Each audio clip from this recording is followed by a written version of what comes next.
ازيكم يا حبايب قلبي؟ عاملين ايه؟ يا رب تكونوا بخير.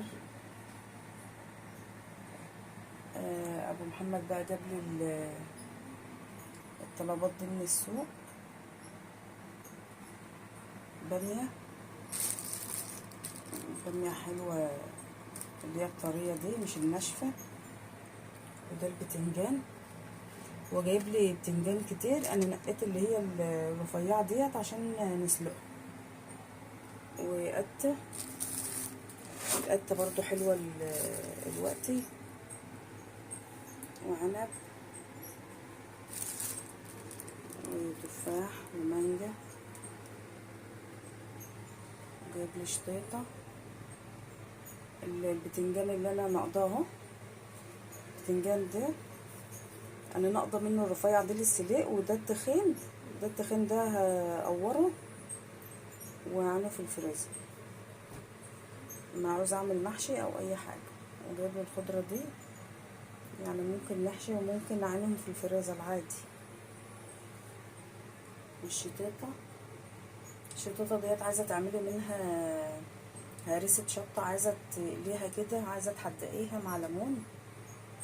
الشطيطه بتنفع في اي حاجه، عايزه تقليها، عايزه تحدقيها، تعملها هريسه، تشطفيها برضو وتنشفيها وتعملها كده في درج التلاجة. تبقي بتاخدي قرن بقرن كده اما تعوزي تقطعي على حاجة.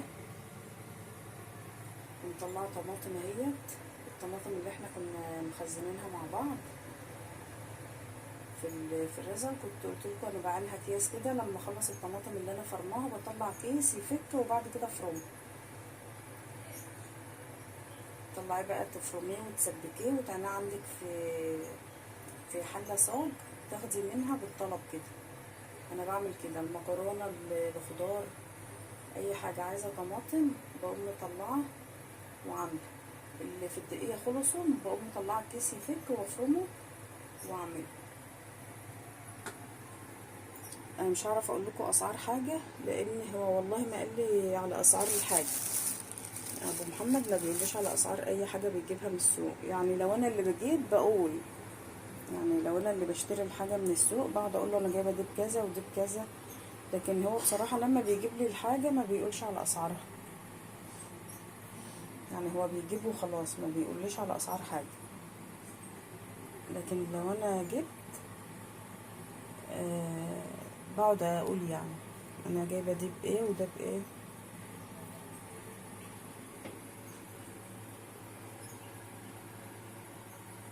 هو بصراحه راح النهارده جاب لي شويه طلبات حلوين.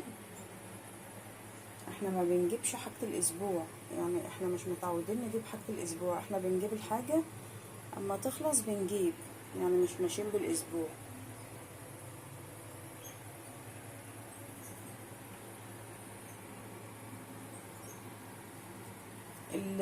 البتنجان ده بقى ترند، البتنجان بقى اليومين دول اللي بيتسلق وبيتحدق ده هعمله معاكم فيديو. والبامية أو هعملها، هقمعها وهعملها معاكم، اسلقها واخزنها معاكم. انا مش جايباها برضو للتخزين، هو يعني ايه، الحاجة اللي بتيجي بعمل منها طبخة وبعدين طبخة. يعني لو الحاجة كتيرة بعمل طبخة وبعدين طبخة، مش كتيرة بعملها كلها. يعني هي دي لو كانت تنفع طبخة على بعضها كنت عملتها، لكن هي طالما كتيرة بعمل طبخة وبعدين طبخة زي ما انتوا عارفين. يعني البتنجان لما جابهولي قمت منقيه الرفيع هسلقه، والتاني هقوره واعينه في الفريزر. البامية هعملها على بعضها واسلقها واقوم قسماها، هعين طبخة واقوم عاملة التانية. القتة هشطفها وانشفها وأعينها في درج التلاجة. التفاح برضو هغسله وانشفه وأعينه في درج التلاجة. انا غسلت العنب والمانجا هعينهم في التلاجة. الشطاطة برضو هشطفها وانشفها وأعينها في درج التلاجة. البتنجان ده برضو هقوره، هشطفه واقوره واحطه في اكياس واعينه في الفريزر. لو انا حشيت هحشي برضو نصه، هحشيهم كلهم هشوف. الخضرة ديت هشوف برضه اغسلها. انا حبيت اعمل معاكم فيديو المشتريات ده، طلبات السوق. يلا يا قلبي عشان ما اطولش عليكي، والله لو اعرف اسعار حاجه انا كنت قلت. اللي عارف بقى اسعار الحاجات دي اللي بينزل السوق وعارف اسعار الحاجات دي يقول لي، يكتب لي في التعليقات الاسعار ايه. يعني الكيلو الباميه بكام، كيلو البتنجان بكام. هو طبعا الحاجات دي ازيد من الكيلوات، يعني البتنجان ده مش كيلو ولا الباميه كيلو. اللي عارف بقى اسعار الحاجه يعني يقول لي كيلو العنب بكام، كيلو المانجا بكام، التفاح. اللي عارف يكتب لي، لكن انا والله ما اعرف. هو جاب الطلبات واداها لي.